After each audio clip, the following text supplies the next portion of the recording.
Daniel's Dread Tales is a show for grown-ups. It may contain adult language and adult themes. Please check the episode description for content warnings. Last time on Eternal Lies, the crew put an ocean between themselves and the horrible goings-on in the Pasadena Nectar Chamber, touching down in the beautiful port city of Valetta, Malta. The idyllic atmosphere and spectacular views weren't all they were in search of, however, as the testament of dripping mouths emanates had pointed them here in search of yet more of the debaucherous cult's heinous works. Their digging revealed the city to be on the payroll of one Morgan Donovan, renowned philanthropist, devoted husband, insidious cultist. The die is cast, the pact is sealed, may God have mercy on our souls. It's Daniel's Dread Tales.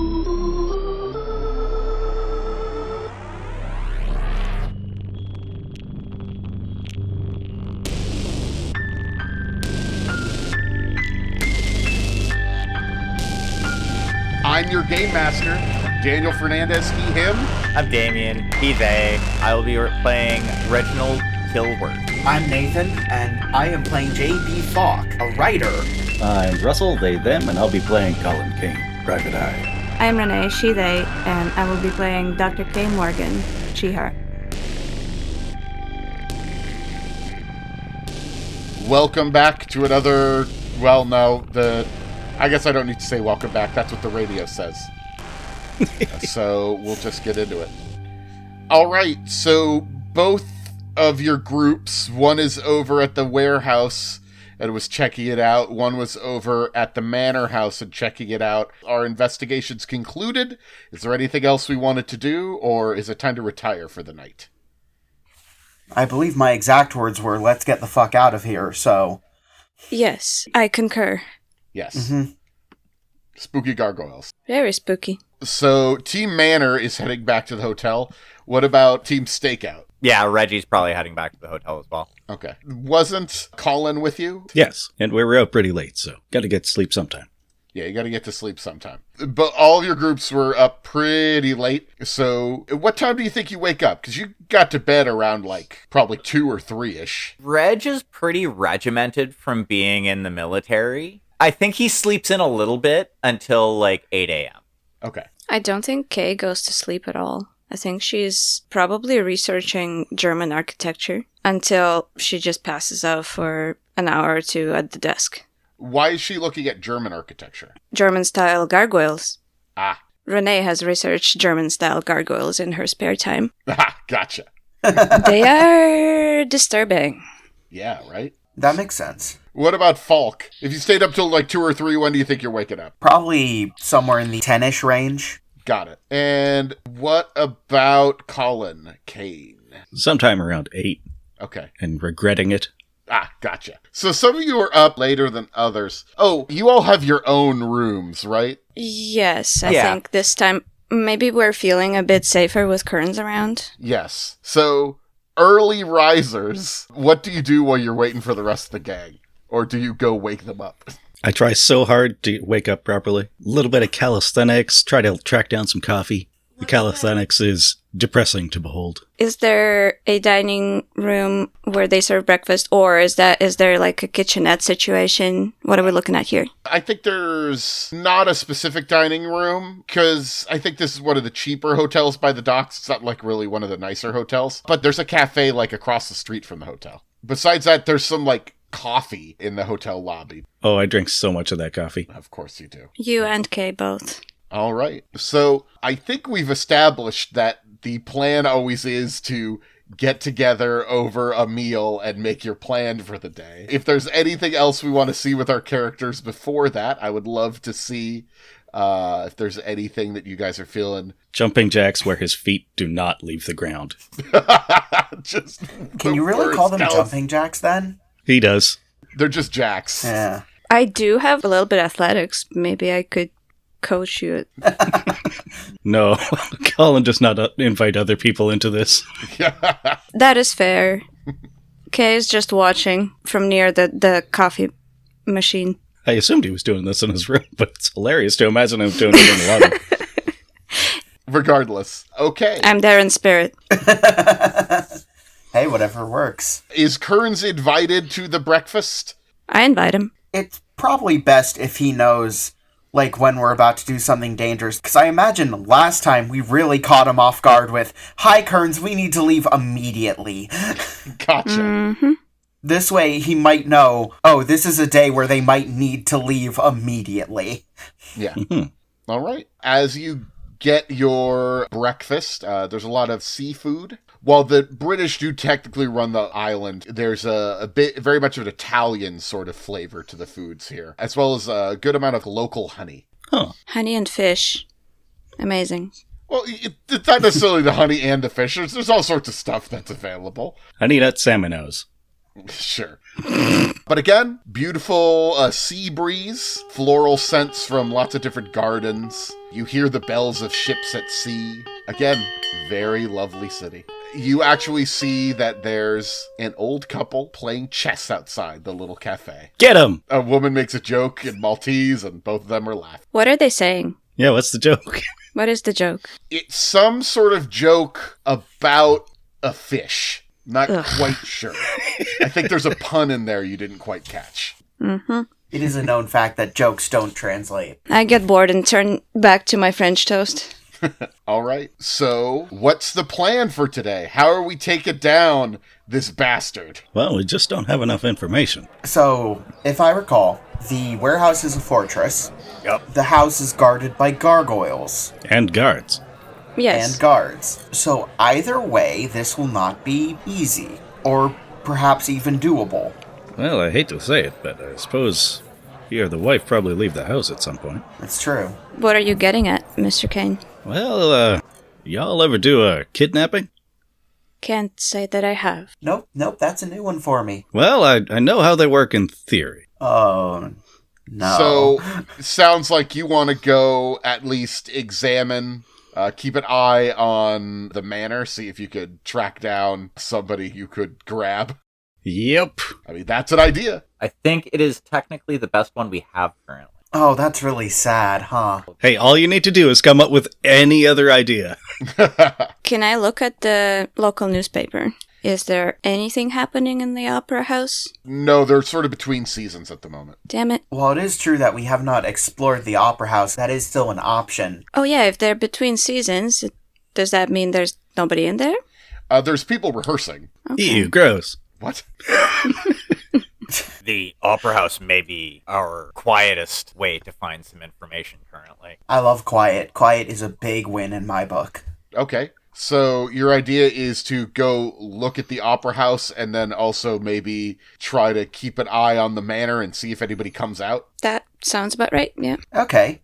So, who's on opera house investigation duty, and who's on kidnapping duty? Kearns, who has been hearing these things about kidnapping in the first place and is feeling a little uncomfortable about it, just sort of raises a finger and says, "Surely the kidnapping wouldn't be today, right? You should probably have a better plan first, right?"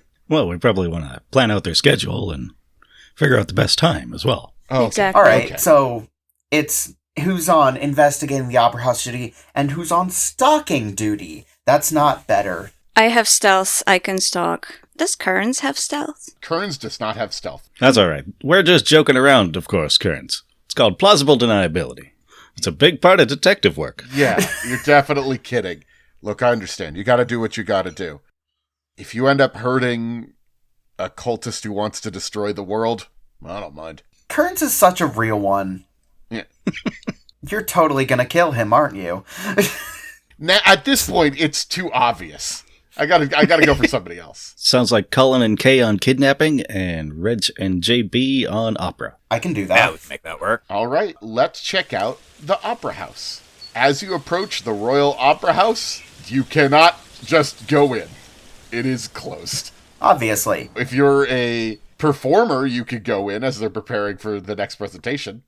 And there are, like, people around. Like, I guess you could just start asking people about the Opera House or Donovan or whatever around here. Is there a back door? I did figure we would have to do a little B&E. Okay. There is a side entrance. I'm assuming it's locked. It is locked, but at the moment, there are a couple of workers out there who are building props. You assume it's locked. You can't quite get up to the door. You want to do the talking? Okay, let's figure out a a talkie plan. A plan for talking. Editor's note. This was followed by a long and very detailed discussion of how to go about talking to people that occurred entirely in Nathan's mind palace. I don't know all the specifics, but I'm assured it was a doozy. You see an usher smoking in a nearby alley, and he says, "Hey, what are you two guys doing?" That's as good a place to start as any. Well, sir, me and my friend here, we are just huge fans of the opera, let me tell you. Like, we're from out of town, and, I've always wanted to just, see an opera house up close. Maybe even go inside. It's such a beautiful thing, Yeah, I guess so.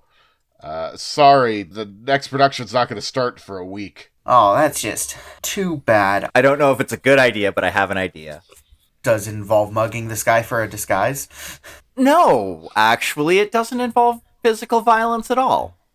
Oh, thank God. Russell is right now miming strangling the guy. So. Yeah, I was fully anticipating us to have to knock him out, but if we don't have to, that's great. As JB is saying, oh yeah, we're really big fans of the opera, Reggie's gonna walk up, and the interpersonal skill that I'm using is intimidation. The way Reggie is doing it is he's gonna walk up and get just a little bit too close and kind of expand himself to his full size. He generally doesn't try to take up a lot of space. Semi-hunched shoulders and stuff like that, but he just kind of stands up to, like, almost attention, but his arms are crossed in front of his chest, and he just looks at the guy and he's like, "We really like the opera. I'm sure you can give us a nice quick tour, right?" They're getting ready for the Debussy performance. I guess I could let you peek in. He'll say, yeah, yeah, I guess I could show you real quick. If it's that important. I'm sorry, you're gonna have to wait a week before, the actual production starts. We really enjoy seeing all aspects of the theater, especially how it works behind the scenes, as it were. Yeah. My thought process here, Dan, is that if our guy has ties to the opera, maybe investigating the inside of the building, its basements, its records, that kind of thing, would give us something. And we don't know it's a red herring until we investigate it. No, absolutely. Exactly. You go inside, you see, there's nobody really performing at the moment. It looks like they're doing just setting up the stage and whatnot. There might be, rehearsals later on, but, the prima donna's not here to be doing any singing or anything like that. You see they are moving stuff around. They're building a little castle. That's going to be the big thing here. It's a story about a love triangle. All the best operas are. Yeah. And honestly, you don't see anything immediately out of place. The guy says, yeah, I guess here it is. Are you... Oh, right. Are you interested, if you, really care about the opera, do you want to, donate? I thought he was going to ask if they wanted to sign up. As the unnamed usher is starting to mention this, Reg is going to shoot JB a look and attempt to use stealth to slip away. Okay. Yeah, okay, time to do a classic Columbo bit. I'm gonna just start fumbling around trying to find my wallet. Keep his attention while Reg goes off to investigate. Okay. I'm assuming I'm going to need to roll for this. Yes, difficulty 3. Haha, I rolled a 5. Well, actually, sorry, I got a 6. Okay, you slip away from what's going on as the usher, who is just very confused about all of this, but is using you as an excuse to not work. I am going to spare you. There's nothing here. You're going to be able to move around quietly, and if there's anything you've ever wanted to do in an opera house, you can. But I'm going to say there's no real cult-related activity seemingly going on in this opera house, or Donovan-related activity. Well, it was worth a shot. Reg comes back in an elaborate costume. Yeah. At least you can't find any, physical evidence, you know what I mean? Yeah, I got nothing. Okay. Nothing serious, anyway. Yeah. And the usher is now do you want to be added to our list of donors? You know what? I just can't seem to find my wallet right now. I'm so sorry. You give enough money, he'll give you a plaque, you know? Okay. I do like plaques. Yeah, no, we got a couple plaques. They're outside. All right. Well, gonna have to ask you to leave then. But, have a good day, I guess. If you're gonna be around You too. for a week, you could see the play, the opera thing. It's, the only opera this guy ever... No? Okay, whatever. And he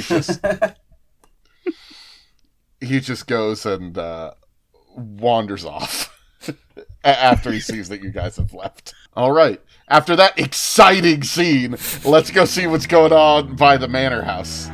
All right, you take this grenade, and I'll take cover. What? I do not take any grenades. I suggest that we can just stroll up and down the street a couple times. Then there's the piazza at the end of the street where we can just sort of hang out, as they say. Yeah. You show up, you stake it out a little bit, and you notice that around 10 o'clock, Donovan, who you recognize from the photograph, departs the townhouse on foot. He is with an entourage of guards, however. Makes sense. 10 a.m., right? Yeah. If it hadn't been for other people waking me up forcefully, this is when I would have been up in the morning. Yeah, I think people got woken up so that we can have this scene play out. Yeah. I was thinking about that. Okay. Which way are they going? You see that they are headed to a nearby cafe. He orders a pastry, reads the paper. He's sitting in the same piazza you're in and just reading the paper while he's drinking a coffee and eating a pastry. Well, Kay, you're the one who did the research. Has he got the missus with him? He does not. It's only men. How many? 5 guys with him. Okay. No, I mean, neither of these gentlemen looks like Mrs. Portia to me. So. You guys both have cop talk, right? We'd established that. Right? Yes. Okay. You could tell, looking at these guys, that these guys are military trained, ready to fight, and packing heat. You can just sort of tell by the way they move. Well, with this many guards out of the house, I suppose there's another opportunity arising. Sneak inside. JB said something about electricity in the garage. Right. Yes. I believe there was a way to cut off the power to the entire house. But I have no knowledge of anything electricity, I don't believe. Well, we can backburner it for now. After about an hour, you see that he gets up and he starts heading southeast. And he's actually headed towards the Royal Opera House. Huh. If you want to follow him, now that you're not, like, sitting in the same piazza in sort of a, normal way, you will need to make... say it, Daniel, say it! What? Say it, say the word! You'll need to make a shadowing roll. I think Russell's been waiting their whole life for this moment. Yeah. I'll roll some shadowing. It's pretty easy at first. If you continue to follow them, it's going to become harder to shadow them, because you're going to be like, okay, it's that same guy who keeps being everywhere we go. Fair, yeah. But right now, it's a difficulty 3 shadowing test. All right, Kay, you keep an eye on the house. I'm going to trail after these fellows. Huh. Out of character, you're just going to leave me alone? We have 2 targets right now, and only one of them is being seen. That is fair. Okay, sure. Plus, I'm guessing you don't have shadowing. I have stealth, but no shadowing. Yeah. I know if I don't spend points on this, I'm going to roll a 1. All right. You follow them. They sort of take a lazy sort of walk. Seem to be having a bit of a morning constitutional. And as he's going by the Royal Opera House, which means you might be running into the other 2 in just a moment, we actually see that they are being maybe let inside by the usher at this point. Even if the timeline doesn't quite match up, that's how it works. You see that he walks by a wall of donor plaques that are on the side of the building, and he looks at one, and he touches the plaque and looks at it for a moment. And then continues to walk away. He actually takes another espresso at a nearby cafe. Terribly caffeinated. Hi, this is Daniel, and I'm here for a sad announcement. After 2 years of Daniel's Dread Tales, we're going to have to start asking you for money. You see, we all have day jobs, And as we continue to work to improve the show, the expenses do add up. We've upgraded 3 mics, a few computer components, and got ourselves a website, just to name a few things. And throughout this entire time, Nathan's laptop has been making truly concerning noises. So when it eventually explodes... Past tense. Laptop has exploded. We might not be able to hear from Nathan for a while. So please check out our donate link, which is on our link tree. We would really appreciate if you donate. Though, if you'd like not to donate, we love all our listeners equally. Maybe we like the ones who give us money a little bit more, though. Come on, you know. Hey Paul, would you say that you are haunted by nightmares of the things that have happened on the Crow's Codex? I occasionally have some difficult dreams that come up. Most of those are associated with the most recent story. Anything in particular with most recent story that's really haunted you? The time where there were more mouths than we expected, or more eyes than we expected, or more eyes in mouths than we expected. It's hard to narrow it down. Was it the fish with human teeth? It's definitely up there. If any of these things sound horrible to you, you can find them and more on the Crow's Codex, now part of the Imaginary Broadcast Network. It's as real as you want it to be. Yeah, I'll see if I can check out that plaque. It reads, "In loving memory of Portia Donovan." Yeah, I'll have to let Kay know later.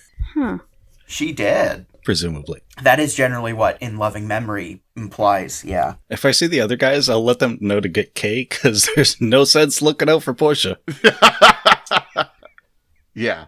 Alrighty. You do see them and direct them that way. After he takes his coffee, he starts walking northeast. Want me to roll some more shadowing? You could try to shadow him some more, yeah. Alright, what's my difficulty this time? It's 1 higher. I rolled 1 higher.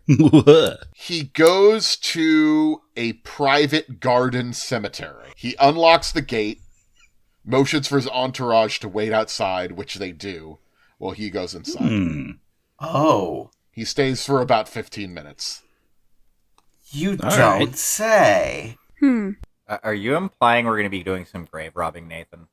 No, I'm implying we're going to be doing some kidnapping in a cemetery, which is probably worse, to be honest. Yeah, dead people don't need their stuff. They're already dead. What do they need it for? We're not doing any grave robbing. I think what Nathan is trying to say is that he dismisses the guards. He's supposedly alone in there. Yes, Yeah. that is what I'm I getting got at. that. Yeah. I will note that, yes, that is true. However, it is a small walled-off garden with no immediately obvious exits except for the gate that leads back to the guards. Yeah. I'm Perfect sure we time can for a figure distraction. something Molotov, Molotov, Molotov. After about 15 minutes, he continues his walk. All right, on we go then. I need to make another shadowing test. Difficulty's gone up by 1. Bringing it to 5. All right, I'm going to do 1 more. That's 5. Okay, you just got it.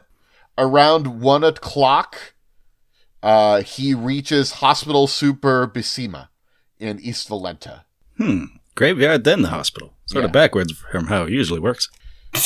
Do you follow them into the hospital? Absolutely. You see that he goes up to the 3rd floor intensive care ward, and you don't know quite where he goes inside because you see that the guards take up positions at the entrances to the intensive care ward. Gotcha. Meanwhile, Kay, maybe Yes. the other two have reached you. Hopefully you haven't quite left because you notice that the town car, a car and a driver are departing the townhouse at around 1 o'clock. Okay. What's the driver look like? A serious-looking man. He also, from your cop talk, he seems like he's probably one of these guards. Okay. I circle around the mansion. Like, what's happening? I'm not about to, like, run after the car. Yeah. Honestly, it looks about the same as it looked last night. There's somebody on the top floor, at least, that you see poking out the windows occasionally. 1 guard at the gate. Probably some other guards inside. You're not quite sure. You do see some staff maybe moving around inside. There are definitely some people moving around inside the building. Besides that, nothing too exciting. Do the gargoyles' mouths still look like they're moving? Yeah. So it's not just a nighttime thing. Ugh. When JB and I get there, does anything about the house stick out to me as I have some architecture knowledge? And explosives. Honestly, the architecture is going to give you about the same of the art history, and you notice that the gargoyles are unusual, and additions to the house probably imported from Germany and serving as guardian figures. Your knowledge of occult also recognizes the decorative symbols in the house's stoneworks are various versions of protective glyphs that ward against the evil eye. And explosives, you just sort of notice that the doors to the townhouse are reinforced against blasts, fire, and other means of invasion. Anybody else feel like we're in way the fuck over our head? Somebody's got to stop them. I mean, unfortunately, we are the best the world has to offer at the moment. Oh, that's real sad, isn't it? It is. That's real sad. It really is. Flash over to Collin, switching in and out of disguises while he hides poorly, stalking this man. After about half an hour, he leaves and goes downstairs to go outside, and you see him get into a car that has arrived. I wonder where that's going. Well, I better go meet up with Kay. Alrighty. You see that the car is heading down in the direction of the docks, but you don't quite know where it goes. My guess would be either the yacht or the warehouse. Oh yeah, the warehouse is by the docks. That's an interesting idea, Kay. Yacht as well?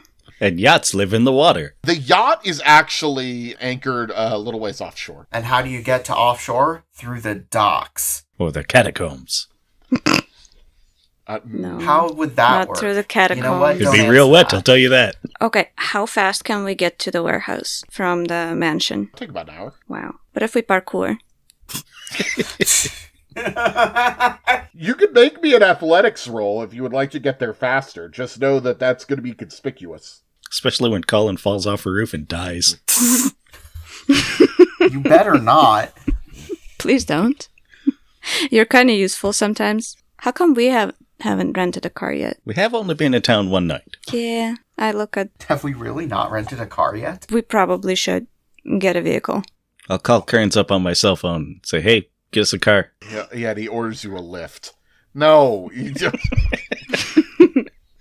But yeah, you could probably delegate that to Kearns. You make your way relatively quickly to the warehouse. You do see that a car is parked outside the warehouse. Okay. Collin arrives at the manse. Hey, where'd they all go?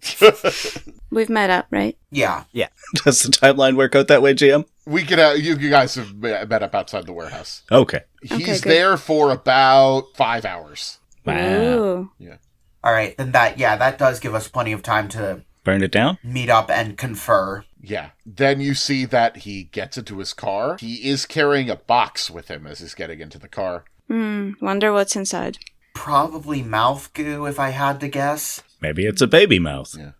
Mm. And the car heads directly home. It takes about 45 minutes to get home. And hey, now you have a general idea of Donovan's schedule, at least for that day. What day of the week was it? Tuesday. All right. Tuesday. The worst day.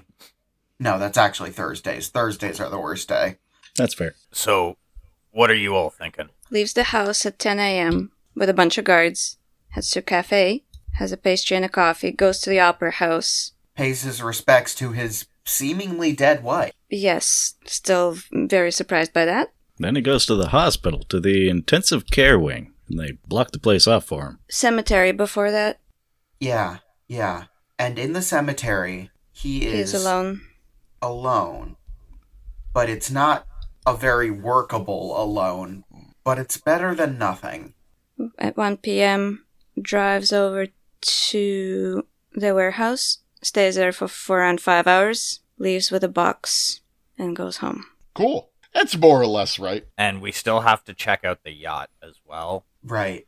But that's a bit trickier. Yeah, dinghies are a thing. Tricky is going to be dealing with his house. Actually, all of this is hard. Maybe we should have done some more grinding in Mexico City. From what I've seen of the house, he's got wards at the very least against things such as the evil eye. Whatever else he may have, it's going to be hard to figure out. Great. Well, we could always light the place on fire. From the outside, there are men with rifles patrolling outside. Well, maybe we make a distraction. With fire. I don't think we can solve all of our problems with fire. I'm starting to think maybe we could. Would that it were that is easy. I mean, it seemed to work for Cavarilla. I mean, there are maybe some other leads you have now, or you could try to, go for it. You know what? Who was he visiting in intensive care? Whose grave was he visiting? Well, if his wife is actually dead, I would assume he's visiting her grave. But that's something that we could probably check out. Yeah, that should be pretty easy to check out. And if she's not dead, that's probably her in the hospital. But then why would there be a plaque saying in loving memory? Well, she might just not be getting better. It's true, she could be comatose. We don't know yet. Let's investigate. Yeah, half of us will go to the cemetery and half of us will go to the hospital. Well, What do I'll you take think? the hospital. I'll take the hospital as well. I'm going to tell you, the grave is going to be very quick. Also, by the way, it's now in the evening, 8-ish. Perfect. Quick stop by the graveyard on the way home. We can knock that one out. Yeah, you go by the graveyard on the way home. I mean, it's not quite on the way home. You kind of got to go out and then go back to the hotel. It's fine. And then visiting hours probably over at the hospital, but I suppose you could try to break in. Or maybe you could just wait till the next day. Disguise in. Right, what do you guys think? I think maybe we'll wait. Waiting makes a lot of sense. Yeah, there's a lot of potential for things to go wrong. I will say this, the garden cemetery, it's actually just like a small private garden. It's sort of attached to a larger cemetery area, but this one is sort of a separate, just like little garden. You sort of look through the wrought iron gate and you see there's one grave inside. The gate is locked, however. I have binoculars. Can I look at the grave? Yes. It says Portia Donovan. Alrighty. Well, that does confirm It that. seems like she died, looking at the date of death, it seems like she died this year. She died about like a month ago. Dun dun dun! Oh, son Who didn't of a sacrifice, eh? bitch. Yeah. Yeah, that's when they made their mouth happy. Fuck. The newspaper clipping. What was the date on that? Does anybody remember? It was a while ago. Okay. I don't remember the exact date, but it was a while ago. Okay. But I couldn't find her obituary in any of couldn't the what? papers, could I? No obituary was published. Well, something's telling me we're not going to like what we find in the hospital. It's hospital, that's always true. She apparently got an unpleasant mouthing. Oh god, don't say it like that. I think we need some rest. And then visit the hospital in the morning. Well, I've been thinking maybe we ought to split up that library we got from Trammell. What for? Well, we're seriously lacking in information and kind of out of our depth with these mouths. Have we seen what this information does to people? I mean, we've experienced what this information does to people. Firsthand. Just looking at it is, yes. Like I told Ms. Winston Rogers, this information can and probably will drive you insane. All right. So you have the list of books that I've provided. If there are any books that you want to start reading, you can. Just know that there could be some good things and bad things that happen if that, happens. Yay! Azathoth and Other Horrors certainly sounds like one to look at, but, I'm a beginner here. Yeah, gotta start slow. Seven Masks sounds great. Let's do that one. Just a quick glancing at it a little bit. It seems to be a cult knowledge. Collin, you'll have heard of this. Maybe you haven't read it yourself, but this is a book supposedly it's ascribed to Ptolemy, and no complete text is known to exist in the modern world, but even the more recent compiled texts are relatively rare, and it's a bunch of biographies. Terrifying. Yeah. Who's? I'm going to say, roll me a D7. 4. 4. I know a D7 doesn't exist, but the internet works. That's how Yay. creepy this book is. Truly, we live in an age of wonders. Do we, though? Did I pick such a garbage book that I don't have to roll stability? No. So I guess my question is, do you want to skim over this book, or do you want to pore over this book? I will pore over it. Okay. You said biographies, so Collin starts reading and is like, well, clearly this isn't going to do anything weird. Okay, I need you to make a 3-point mythos stability test. Oh boy. You can spend a point of stability. I will spend 2. Really? Yeah? Okay. Good luck. That is a 3. Okay. Total? Oh, total. Yep. Oof. So 5 stability down. You lost 5. Yep. Plus? You do get +1 Cthulhu Mythos skill, though, from reading this. Yay. Congratulations. Your max sanity goes down to 9. Yeah. Well, 5. Your max sanity is at 5? Yeah. The Mythos thing just means if you hit something particularly low, it messes you up. And Mythos also means that if the difficulty was 5 instead of the normal one. So it's not as bad. Yes. But you're going to start having some really nasty dreams. If you'd like, you could read about the 7 different biographical sketches of the people in there. All right. Fun. Reggie, which book do you want to read? So Reggie's still working down the list of UCLA books. He's gonna pore over Anasprechlichen Kulten. Okay. And you're poring over it? Yes. Okay. This is an original edition of the word that you just said is German for nameless cults. This edition was published in Dusseldorf. Ooh. It talks about the Black Stone, a lost valley in the Yucatan. However, you do not need to make any roll to not be driven a little bit messed up by this. However, you are going to gain a Cthulhu Mythos point. Yay! So, great. You guys are reading books. You're learning stuff. I've got bad news for one of our characters, though. Oh, no. Kay. No. Collin. Uh-oh. Hello. Hello. Collin, you have horrible nightmares. You find yourself in a run-down booze joint. One of you and Tom's favorite haunts. The sound of laughter and jazz crowd the space as tobacco smoke floats lazily through the air. You bring your glass to your lips, smile at your friend, and drink deeply, inhaling the ambient smoke as you do. Some of the drink spills down your face, but it's not wet. It's just cold, like the docks of the morning. It's smoke or mist, you realize, running down your chest like a necktie. You feel it on your neck. It's tightening. It's too tight. You're starting to choke, and as you do, you hear your phone ring. It's for you. You try to get up to answer, but there's no ground beneath your feet. You fall, choking in darkness and mist, until your tie is drawn taut. As you sway there, somebody picks up the phone.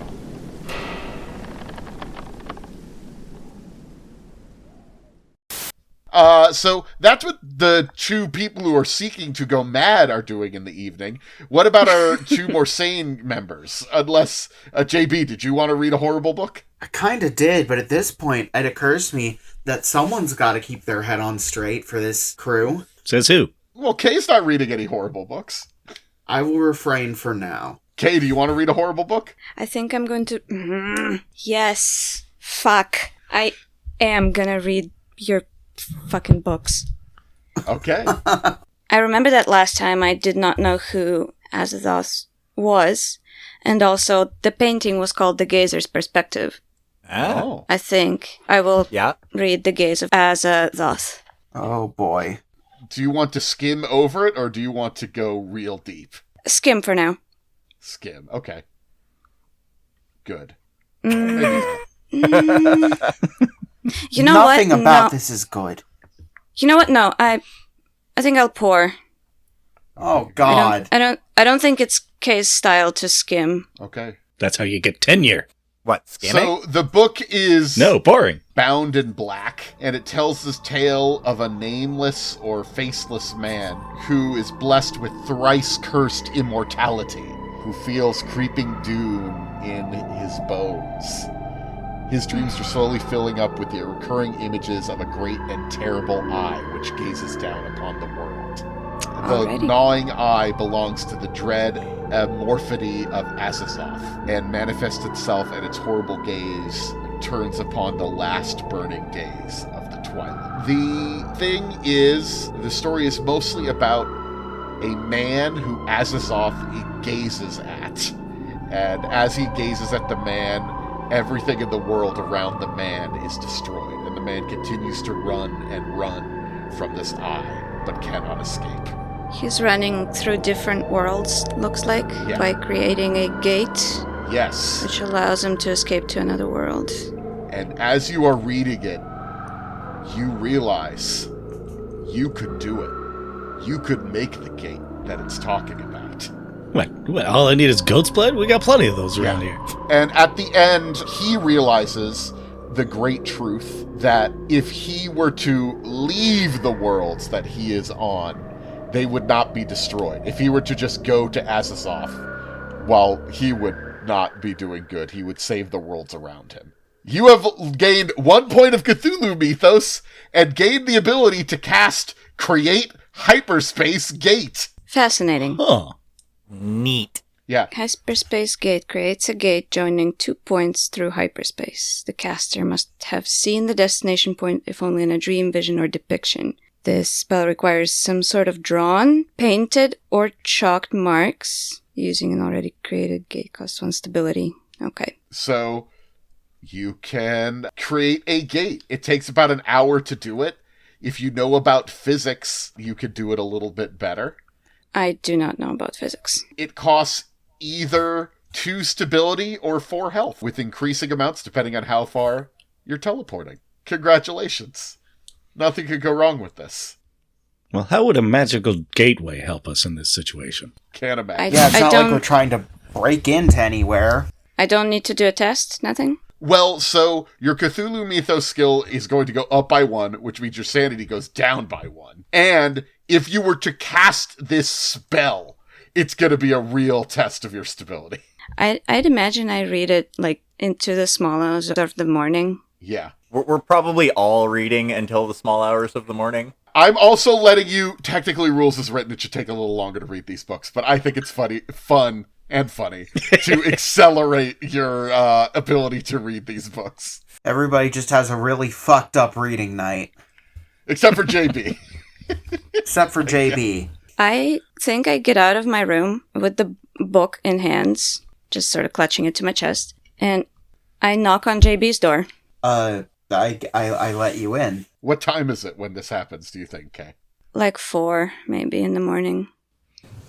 Alright, so JB's barely sentient. But he is awake enough to let you in. I sit on the bed with my eyes just wide. I look like I've seen a ghost. And I look up at you and I'm gonna say, something has changed, Mr. Falk. I don't know how exactly, but I believe I can do something that will greatly help us in this case. What? What are you talking about, Kay? I tell him the legend, like, in very short words. And I say, and as soon as I read it, I don't know exactly what happened, but I felt like the power to create this gate was given to me somehow. Interesting. JB's awake now. Somebody tells you that you've gained the ability to teleport. Yeah, that'll wake you up. We'd need to test it out, obviously, but I think we have to let the others know. Obviously. I'm not in my right mind. I should probably go to sleep. Yeah, it is 4 a.m. I do that, just stare into the ceiling the rest of the night. When somebody eventually comes to check on Collin in the morning, he's just staring into space with his hands gripping his face in horror. Is it because of the nightmares or some other thing? Well, who comes to check on Collin? Yeah, I guess who does come to check on Collin? Because Collin doesn't wake up. I guess JB probably has a hard time getting back to sleep after getting woken up at 4 a.m. by your friend telling you that they now have the ability to teleport. So probably he's up relatively early for him, and he checks on Collin. All right, so Collin's gripping his face in terror, eyes wide open.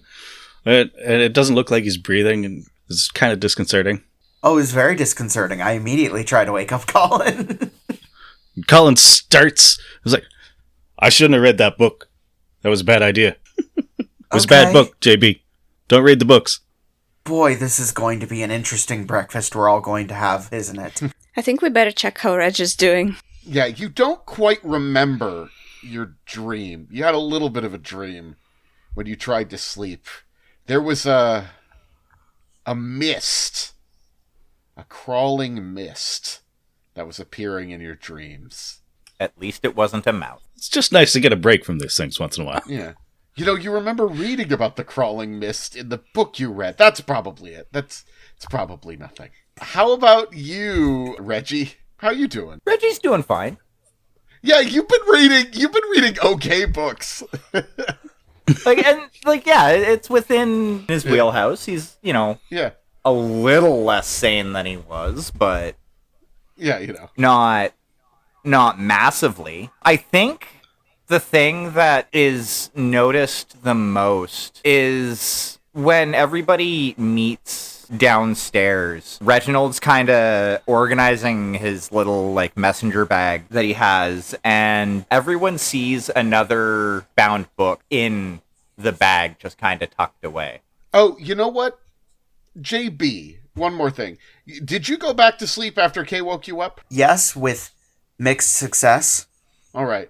I want you to make me a sense trouble check. Difficulty 3. Oh, okay.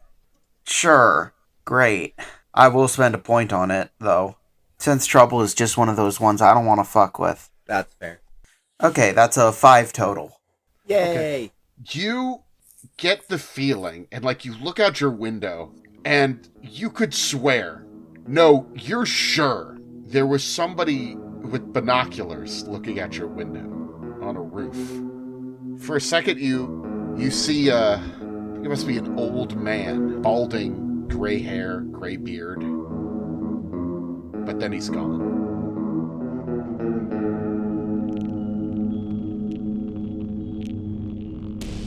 Thanks for listening. Daniel was our Trail of Cthulhu GM. Nathan plays J.B. Falk, the hapless writer. Renee plays Kay Morgan, the widowed professor. Damien plays Reginald Kilworth, the traumatized vet. And Russell plays Collin Kane, the soft-boiled detective, in addition to editing, sound design, and etc. Our main theme is by Claire L.W. on Bandcamp. Our album art is by Trinity the Tea Time Witch, and additional music is performed, and if you want to be generous, written by Renee and myself. Did you know we do other stuff? The last Sunday of every month, we run a live stream on our YouTube channel, and this coming one will be 24 goddamn hours long. That's right, we're doing a 24-hour extra live stream. You can find links in the show notes and on our Discord, which is worth checking out if you think you're a cool enough person. Again, thanks for listening, and this one is for all the ASMR lovers out there. Daniel's Dread Tales is a work of fiction. Any similarities to actual people or events is purely coincidental, and kidnapping is wrong and a bad thing to do.